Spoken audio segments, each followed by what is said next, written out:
Bonjour et bienvenue dans cette vidéo dans laquelle nous allons monter ensemble pas à pas la cape de bain ainsi que le gant de toilette du patron Ikati Home Sophia. Il s'agit de deux patrons très pratiques pour le bain et la toilette de bébé qui feront également de très beaux cadeaux de naissance. Une option avec oreille est proposée pour les deux modèles, ce qui les rend encore plus mignons. Les finitions sont proposées avec un biais pour un rendu propre et soigné. Ces modèles sont de niveau facile et seront adaptés à des débutants. C'est même deux très bons projets pour se lancer dans la couture. Ils sont rapides à réaliser avec un beau rendu bien fini. La seule difficulté est la pose du biais, mais nous avons créé une vidéo dédiée à cette technique pour vous accompagner dans la couture.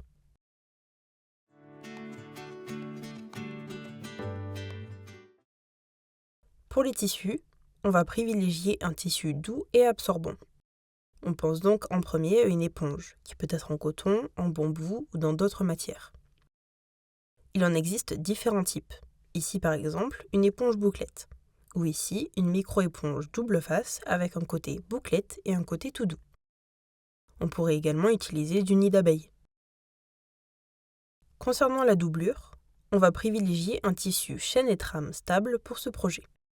Un grand nombre de matières peuvent être utilisées, dont par exemple la popeline, le Vichy, le circe-cœur, la double gaze, le jean ou chambré, le lin, le matelassé ou encore le velours côtelé. Vous aurez également besoin de biais pour la réalisation de ces deux patrons. Vous pouvez utiliser un biais du commerce ou le réaliser vous-même dans votre tissu. Attention si vous le réalisez vous-même. La cape de bain est gourmande en biais et cela devrait consommer pas mal de tissu.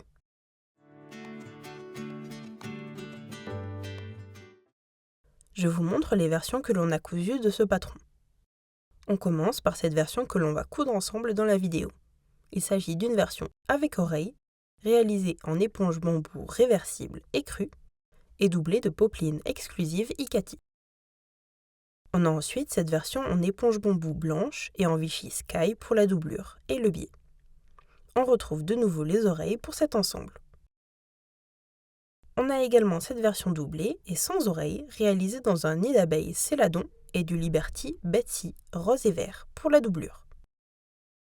Pour finir, on a cette version réalisée entièrement en éponge rayée, cape et capuche. Cette éponge étant réversible, il n'y avait pas la nécessité de la doubler.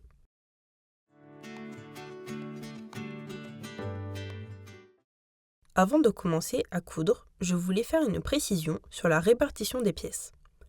Les différentes pièces à couper dans l'éponge ou la doublure sont données à titre indicatif. Vous pouvez tout à fait vous permettre de le faire à votre sauce.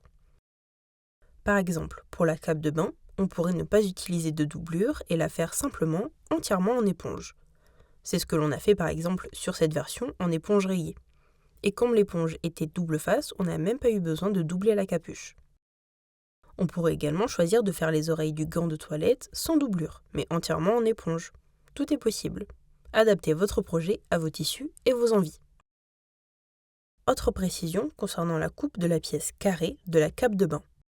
Le carré est indiqué à couper de cette façon, dans le biais si on peut dire, ce qui nous permet d'avoir le motif dans le bon sens lorsque la cape est portée. Pour les tissus qui n'ont pas de motif, comme ici l'éponge, je me permets de le couper de façon droite, ce qui permet d'économiser du tissu.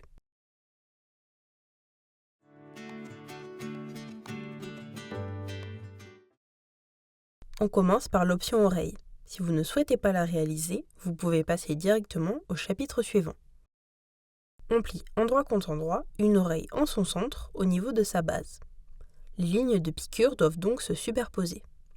On épingle, puis on pique le long de cette ligne sur 4,5 cm. On répète sur les trois autres pièces que je vous montre ici. Cela crée un pli creux.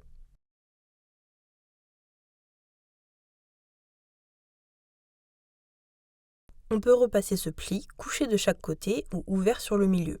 Je vous conseille plutôt de repasser la couture ouverte pour mieux répartir le volume du tissu, surtout s'il y a une grande différence d'épaisseur entre vos deux tissus comme ici. On place endroit contre endroit une oreille en doublure et une oreille en éponge, et on épingle le tour. On pique à 1 cm la hauteur. On fait de même pour la seconde oreille que je vous montre ici. Une fois piqué, on réduit les marges de couture à 5 mm. On peut ensuite retourner les oreilles sur l'endroit. La base de l'oreille est un peu plus serrée avec la pince, mais cela passe quand même. Je m'aide d'un stylo pour pousser le tissu à travers l'ouverture de l'oreille. Je fais glisser le tissu petit à petit et ça se retourne assez facilement. Une fois retourné, on prend bien soin de placer toutes les lisières et on peut passer un coup de fer pour tout bien mettre en place. On place les oreilles endroit contre endroit sur l'empiècement bas capuche au niveau des repères. À vous de choisir si vous préférez que l'endroit soit l'éponge ou la doublure. On épingle et on pique à 4 mm dans la marge de couture pour les tenir en place. On place endroit contre endroit les empiècements haut et bas capuche et on aligne au niveau de la ligne droite. Les oreilles sont donc prises en sandwich. On épingle, puis on pique à 1 cm. Une fois piqué, on ouvre la marge de couture au fer, en orientant les oreilles vers le haut de la capuche. On va ensuite surpiquer les marges de couture de l'empiècement bas capuche et des oreilles à 2 mm sur l'endroit. Cela va permettre de bien orienter les oreilles vers le haut. Voilà ce que cela donne une fois surpiqué. La capuche à oreille est maintenant terminée.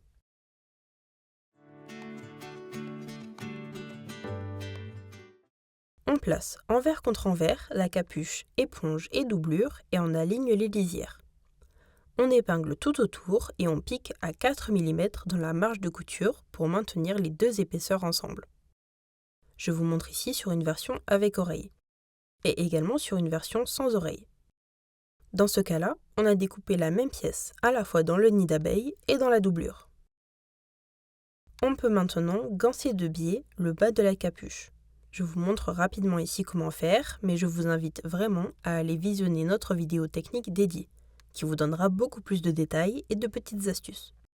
Je place donc mon biais endroit contre envers de la capuche et je pique dans le pli, en laissant dépasser le biais aux deux extrémités. Je replie le biais vers l'endroit de la capuche et je pique à 2 mm du bord. Je peux maintenant recouper l'éventuel surplus de biais aux deux extrémités. Et voilà, la capuche est terminée.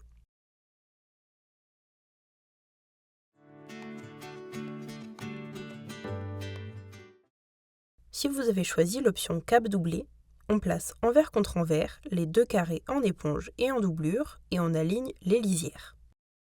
On épingle tout autour et on pique à 4 mm dans la marge de couture. Les deux épaisseurs ne seront maintenant considérées plus que comme une seule et on peut continuer la suite du montage. On va réaliser la petite accroche en haut de la capuche pour pouvoir suspendre la cape de bain. On coupe un morceau de biais de 10 cm. On le plie en deux dans sa hauteur et on pique à 2 mm du bord. On plie le morceau de biais en deux en son centre pour former une boucle que l'on va venir placer sur l'envers du carré, au niveau du repère, dans l'angle. On le centre sur ce repère en alignant les lisières et on épingle. On pique à 4 mm dans la marge de couture pour maintenir l'accroche en place. On place maintenant la capuche dans l'angle du carré avec l'accroche et on aligne les lisières. Les extrémités de la capuche doivent correspondre au repère. On épingle, puis on pique à 4 mm le long des lisières pour maintenir la capuche en place. Il nous reste à ganser de biais tout le tour du carré. Une fois encore, je vous le montre rapidement ici, mais je vous invite à visionner notre vidéo dédiée à cette technique. On place l'endroit du biais contre l'envers du carré en laissant un surplus au niveau du raccord, que je vais plutôt positionner vers le bas de la cape afin qu'il soit discret. On pique dans le premier pli du biais, la capuche et l'accroche seront donc bien pris dans la piqûre. Je réalise mon raccord en diagonale. La technique est expliquée dans notre vidéo technique dédiée. Voilà ce que ça donne une fois raccordé. Je replie le biais sur l'endroit du carré et je pique à 2 mm tout le tour. Voilà une fois le carré gancé. On peut maintenant rabattre l'accroche vers l'extérieur et surpiquer à 2 mm du bord pour la maintenir en place. Dernière étape optionnelle, on peut faire quelques points à la main au dos des oreilles afin de bien les maintenir vers le haut. Et voilà, la cape de bain Sophia est terminée.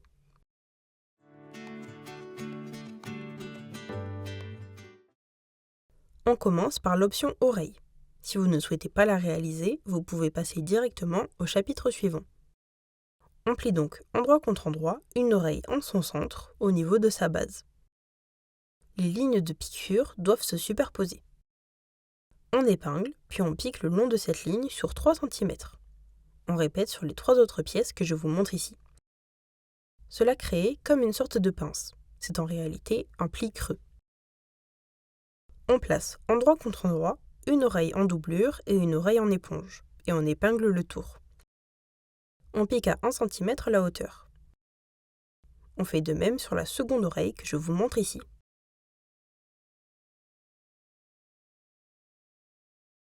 Une fois piqué, on réduit les marges de couture à 5 mm. On peut ensuite retourner les oreilles sur leur endroit. La base de l'oreille est un peu plus serrée avec la pince. Elle est donc un peu plus difficile à retourner.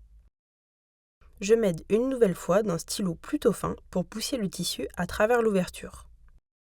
Une fois retourné, on prend soin de bien placer toutes les lisières et on peut passer un coup de fer pour tout bien mettre en place. On place les oreilles endroit contre endroit sur un gant au niveau des repères hauts et on épingle. À vous de choisir si vous préférez que l'endroit soit l'éponge ou la doublure. On pique à 4 mm dans la marge de couture pour les tenir en place.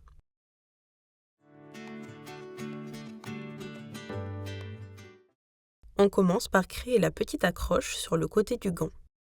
On coupe un morceau de biais de 9 cm et on le plie en deux. On pique le long à 2 mm du bord.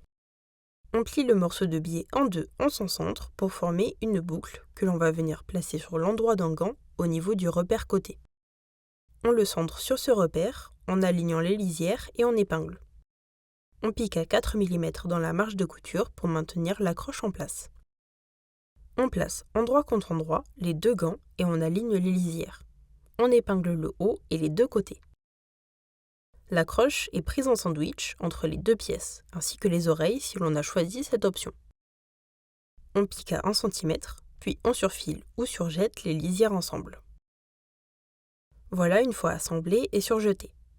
Il ne reste plus qu'à ganser de biais le bas du gant. Une fois encore, je vais vous le montrer rapidement ici. Je vous invite à visionner notre vidéo dédiée à cette technique pour plus de détails. On place l'endroit du biais contre l'envers du gant, en laissant un surplus au niveau du raccord, que je vais plutôt positionner sur le dos du gant afin qu'il soit discret. On pique dans le premier pli du biais. Je réalise mon raccord en diagonale. La technique est expliquée dans notre vidéo technique dédiée. Voilà ce que ça donne une fois raccordé. Je replie le biais sur l'endroit du gant et je pique à 2 mm tout le tour. Et voilà, votre cape de bain et votre gant de toilette du patron Sophia sont maintenant terminés. On espère que vous avez apprécié coudre ces patrons et que le résultat est à la hauteur de vos attentes. Vous avez ici une version avec oreille et une version sans oreille, dont de l'éponge et du nid d'abeille. Cela donne un rendu vraiment différent. Si cette vidéo vous a plu, n'hésitez pas à la liker et à vous abonner à notre chaîne. Nous avons hâte de découvrir vos versions. Alors rendez-vous sur Instagram avec le hashtag #IkatiSophia. Et à bientôt chez Ikati.